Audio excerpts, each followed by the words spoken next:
আজকে বানাবো নিরামিষ আলু পোস্ত। বাঙালিদের আলু পোস্ত না হলে চলে নাকি? আলু পোস্ত, মুগের ডাল, উচ্ছে ভাজা, শাক ভাজা, আর খেতে খুব সুন্দর লাগে। যতই মাংস থাকুক, কিন্তু সবার বাড়িতে দেখবেন বাঙালিরা একটু পাতে পোস্ত অবশ্যই দরকার। পোস্ত, আলু পোস্ত, না হলে পোস্ত বড়া। হ্যাঁ, তো খুবই সুন্দর লাগে পোস্ত বড়া খেতে। তো আমি এখানে পোস্তটা ভিজিয়ে রেখেছি, আলু আর টমেটো ছোট ছোট করে সুন্দরভাবে কেটে নিচ্ছি। যত ছোটোভাবে কাটতে পারবেন তত পোস্তটা সুন্দরভাবে আলুর ভেতরে ঢুকে যাবে। আর নিরামিষ থালিতে দেখবেন শাক ভাজা, উচ্ছে ভাজা, আলু পোস্ত, পনিরের তরকারি, ধোকার ডালনা, সব কিছু নিরামিষে এটা একটা জাস্ট থালি আর কি। তো আজকেও কিন্তু আমি এটা নিরামিষই বানাচ্ছি। তো পোস্তটা আমি আগে শিল নোড়ায় সুন্দরভাবে বেটে নেবো। তো ভাবলাম শিল নোড়ায় বেটে রান্না করলে না রান্নার ভীষণ স্বাদ আসে। ছোটোবেলা মায়েদের দেখতাম শিলনোড়া এইভাবে পোস্ত বাটতো, বেটে পেঁয়াজ দিয়ে কাঁচা লঙ্কা দিয়ে সুন্দরভাবে তেলে ভেজে বড় বড় পোস্ত বড়া করে দিত দুধ দিয়ে। কি সুন্দর লাগতো না? সেই দিনগুলো তো আর ফিরে আসবে না। তো আজকে পোস্ত বাটতে বাটতে আমার সেই কথাটা মনে পড়ে গেল। তো পোস্তটা আমি এখন সুন্দরভাবে বেটে নিচ্ছি। পোস্তটা বাটা হয়ে গেলে একটু শুকনো শুকনোভাবেই পোস্তটা বাটবো, বেশি জল জল হয়ে গেলে ভালো লাগবে না। তো আমি পোস্তটা একটু শুকনো শুকনোভাবে বেটেই তুলে নিচ্ছি। পোস্তটা আমি বেটে এবার শুকনো শুকনোভাবে তুলে নিচ্ছি।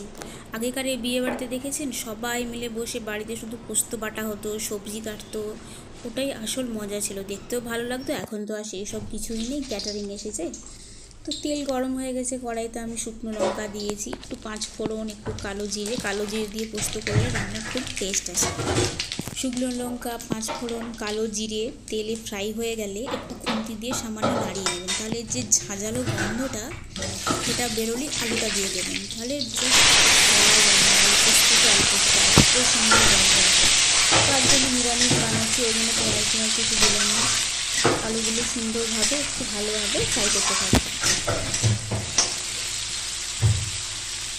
আর পোস্ত শুধু আলু দিয়েই হয় না, ফুলকপি দিয়ে ফুলকপি পোস্ত হয়, ডিম ভেজে করলে ডিম ভেজে পোস্ত হয়।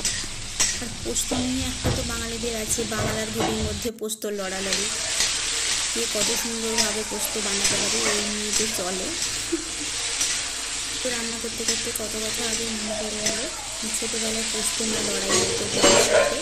ও বলতো আমার পোস্ত বড়াটা বড়, আর আমি বলতাম আমার পোস্ত বড়াটা বড়। আর এখন জানেন তো, এখন আমার মেয়ে বড় হচ্ছে, ও কিন্তু সেই পোস্ত লড়াই, তাকে পোস্ত সব থেকে বেশি বড় দেওয়া হচ্ছে, সেই নিয়ে লড়াই চলে। তো পোস্ত করতে করতে অনেক কথা মনে পড়ে গেলো। তো চলুন এইভাবে পোস্তটা ভালো করে ফ্রাই করে নাড়িয়ে চাড়িয়ে এবার পোস্তটাকে দিয়েও কিন্তু সুন্দরভাবে ভাজতে হবে।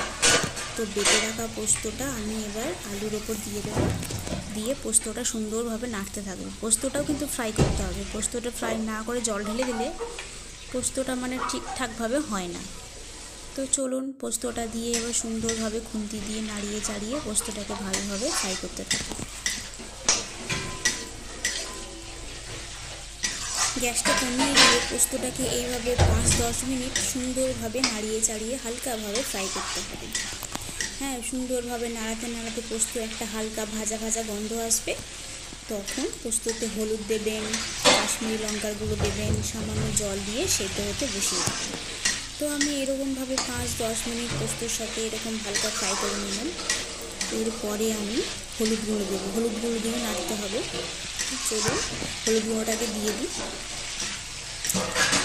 যারা কী করেন, পোস্ত রান্না করার সময় সব কিছু তেল, আলু, পেঁয়াজ, পোস্ত সমস্ত কিছু বাটিতে দিয়ে চাপা দিয়ে বসিয়ে দেন, আর লাস্টে সব কিছু সেদ্ধ হয়ে গেলে নুন দিয়ে নামিয়ে দেন। হ্যাঁ, অনেকে এরকমই করে। তো চলুন এবার হলুদটা দিয়ে দিই, কথা বলতে বলতে হলুদটা দিয়ে দিলাম। এবার কাশ্মীরি লঙ্কা গুঁড়োটা দিয়ে দেবো একটু জাস্ট কালারের জন্য, নাহলে কেমন সাদা সাদা লাগে। নিয়ে এবার দুটো দিয়ে ভালো করে নাড়িয়ে চাড়িয়ে, আপনারা গরম জলে দিতে পারেন, আমার কাছে তখন গরম জল ছিল না, তাই আমি ঠান্ডা জলে 1 গ্লাস দিয়ে দিয়েছি। আর জলটা একটু মেপে দেবেন, প্রচুর জল দিয়ে দিলে কী বলুন তো রান্নার স্বাদ আসে না। প্রথমে আমি 1 গ্লাস দিয়েছি, জলটা ভালো করে নাড়িয়ে চাড়িয়ে নেব। তো আমি এবার জল দিয়ে দিয়েছি, জল দিয়ে পোস্তটা ফুটতে থাকলে হালকা নুন দেবো, নুন দিয়ে এটা চাপা দিয়ে দেবো সেদ্ধ হওয়ার জন্য। তো নুন দিয়ে আমি চাপা দিয়ে দিয়েছি, তারপরে আবার একবার ঢাকা খুলে নুন দেব।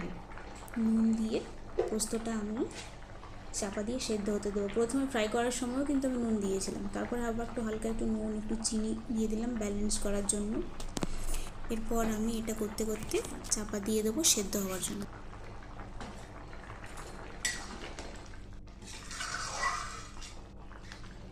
পোস্তটা সেদ্ধ হয়েছে নাকি আমি একটু আলু টিপে দেখবো।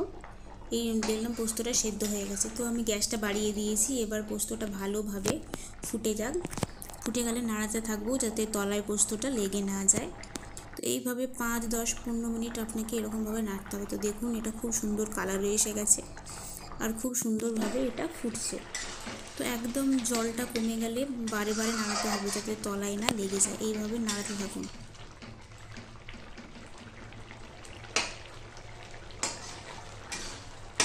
আলুগুলোকে আমি এইভাবে খুন্তিতে করে একটু ঘেঁটে দিচ্ছিলাম যাতে আলুগুলো বেরিয়ে না যায়। এইভাবে সুন্দরভাবে 5-10-15 মিনিট আপনি নাড়তে নাড়তে নাড়তে নাড়তে যখন একদম শুকনো হয়ে যাবে নেড়ে নেড়ে, তো এটাকে আপনাকে নামিয়ে নিতে হবে। অনেকে আবার সোয়াবিনও পোস্ত করে জানেন, এই পোস্তর উপরে আবার গরম জলে সোয়াবিন দিয়ে সোয়াবিনগুলোকে আবার এর উপর দিয়ে দেয়।